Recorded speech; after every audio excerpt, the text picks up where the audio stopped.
So good afternoon. So today we will discuss about study of cerebrospinal fluid or CSF. Now this is very important from laboratory point of view. Now just about the slight physiology and anatomy. CSF, where it is produced? It is produced in the choroid plexus of the brain. From there, it circulates through the ventricles and then comes into the subarachnoid space. Where is subarachnoid space? Brain and meninges, spinal cord, are covered by meninges. Meninges has three layers. The outermost is the tough and dura matter. The middle is the arachnoid matter, and the innermost is the pia matter. So the area in between the arachnoid and pia matter is known as the subarachnoid space. Now in this subarachnoid space, the fluid goes. So the fluid will again come down into the spinal cord, and then ultimately it will go back into the ventricle and was reabsorbed there. Per day, about 100 to 150 ml of this cerebrospinal fluid is prepared, and it is produced from the ultrafiltrate of blood. So it is mainly the constituents contain the pressure of the CSF will vary between 60 to 180 millimeter of water, 60 to 180 millimeter of water. The sugar content will be approximately 2/3 of the total sugar of the serum. The protein content will be also almost half to 1/3. So it varies between 40 to 60 mg/cent. The protein content will be very low. The protein content will be about 1/10. So it is about 40 to 60 mg/cent. About 1/10 of the total protein of the total protein. And the cell content will be also very low. Normally in an adult about 0 to 5 cells will be present, and majority of these cells are lymphocytes. So this is the physiology. Now we have to aspirate the fluid before tasting. So from where you will aspirate? We usually do CSF aspiration from the lumbar by doing a lumbar puncture. That means we made an opening in between the L3 and L4 lumbar vertebra, or L5 and L4 lumbar vertebra. The spinal cord usually ends by the end of the T12 or in the upper border of the L1. So if you go down to space, there is no chance of injury to the spinal cord, and there will be presence of the subarachnoid space will continue up to the S1. So in L3, L4 or L4, L5, we can easily approach the subarachnoid space. Now the instrument that is used is known as lumbar puncture needle. You see, this is the needle proper, and this inner one is the stellate. The stellate is used so that there will be patency of the tube is there. Patency of the needle will be maintained when it is going inside, and number 2, there will be less tissue injury. This is a thick board, and this is also a thin board. The same thing, the board is slightly thinner. In children we use thinner board, and in adults we use thicker board. But nowadays we use these disposable variants. These disposable variants of different gauge are used. So if after a single use you will discard it. So this is about the needle proper. Now what will be the procedure? Now the patient should be in a sitting position or should be in a lying position, but his head and the knee should be as close as possible, because in that position there will be the intervertebral space will be widened up, so it will be easier to also count the space, and it will be easier to manipulate through that space. Now you choose either in between the area between L3 and L4 or L4 or L5. You clean it with the use of appropriate this sanitizer, and then after drying this thing, then you push the needle through this space gently, and first you feel the resistance. This resistance is due to the ligaments, and after that there will be the tough dura mater. So you first pierce skin, then subcutaneous fascia, then ligaments, of which most important is ligamentum flavum, and then there will be the dura mater. This is also tough.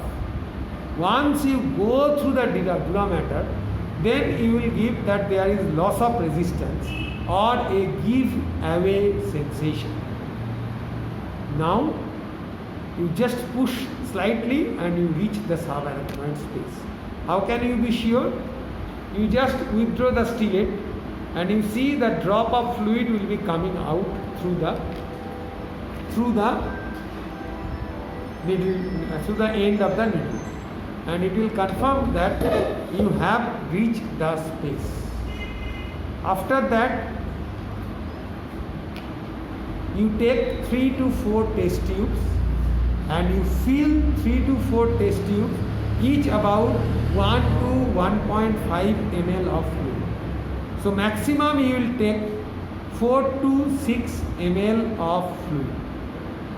After that, you again put the stylet in position, withdraw the needle and block the injury site with appropriate adhesive, and tell the patient to lie down with a head with the position of the head slightly lowered down, and to drink adequate amount of water. What are the complications? The complications, you can introduce infection, there can be hemorrhage, but the commonest complication that the patient will suffer will be headache. And so this headache is occurring as it is acting as a buffering port by maintaining the buoyancy of the brain. So this headache is so for that reason usually the patient should be in lying position with head down.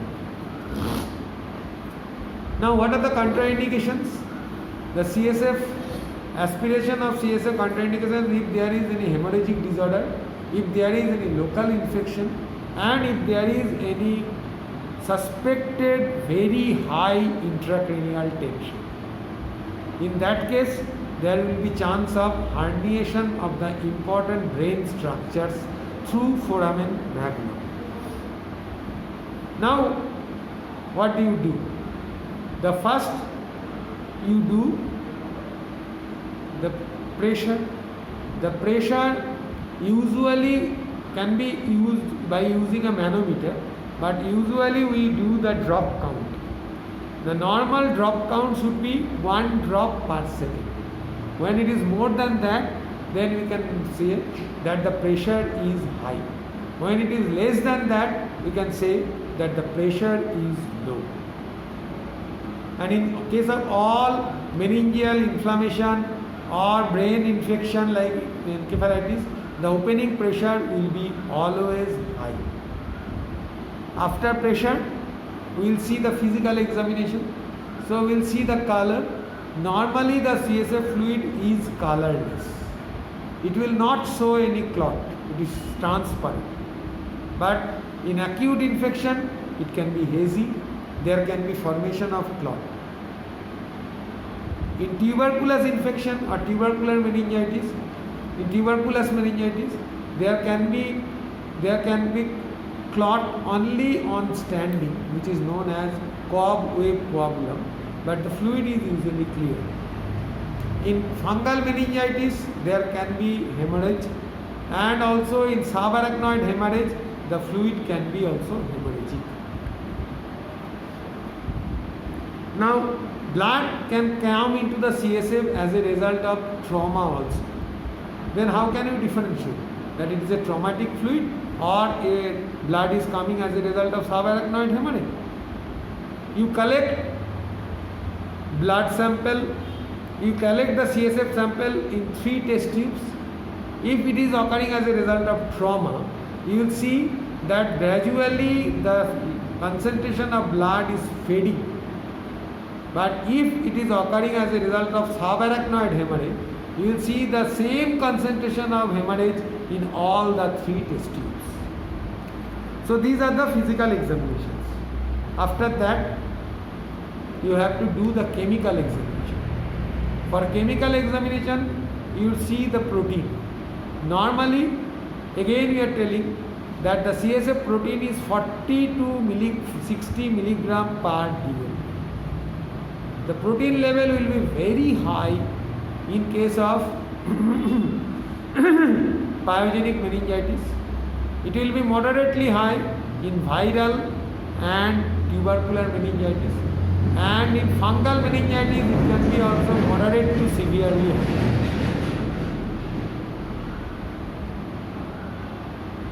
Obstruction along with tumor formation can cause increase in the protein content. The next is sugar. The sugar content in acute pyogenic meningitis will be very, very low. Normally the sugar value will be 30 to 50 milligram %, depending upon the blood sugar value. Now in pyogenic meningitis, its level will be so much low that it is almost undetectable. This is occurring as a result of bacterial utilization of the sugar, as a result of utilization of sugar by the inflammatory cells, and also increased utilization of sugar by anaerobic mechanism by the ischemic meningeal and brain cells. So all these things will give rise to increase in the decrease in the sugar. In fungal meningitis or in tuberculous meningitis, the sugar level will be mild to moderately low, and in viral meningitis, usually the sugar level is maintained at a normal level. Okay, and after this thing, you will do a cytological examination. Cytological examination, you will do centrifuge the specimen, and by the centrifuge specimen you take a drop and draw over the slide and stain and see under microscope. Normally the CSF cell should be less than 5 per cubic millimeter, and all are lymphocytes. Had it been a bacterial meningitis, then the cell count will be very, very high, often more than 200 to even 1000 or 2000 per cubic millimeter, and majority of the cells are polymorph. In case of fungal meningitis, again there will be increase in the cell count. Majority of the cells are polymorph, along with there will be also mononuclear cells. In case of tuberculous meningitis, there will be increase in the cell count, but usually in the range of 50 to 300, and the cells are mixed monocytes as well as lymphocytes. In viral meningitis, the cell count will be in a range of 50 to 150 or 200, and the majority of the cells are lymphocytes in nature. After this thing, you can do a microbiological examination of CSF gram stain, CSF acid fast stain, CSF India in preparation, and CSF culture in appropriate medium. Different special stains, special tests like estimation of adenosine deaminase or polymerase chain reaction for detection of different bacterial antigens, or litmus lysate test, etc. can also be done, or VDRL test, etc. can also be done over CSF sample. Now, CSF preservation, CSF test should be done within half an hour to maximum 2 hours of collection, and more than that CSF should be kept in the fridge, excepting microbiological samples, because freezing sometimes will kill the very delicate organisms. So this is in short the study of the CSF, and that is very important for your examination purpose. Thank you very much.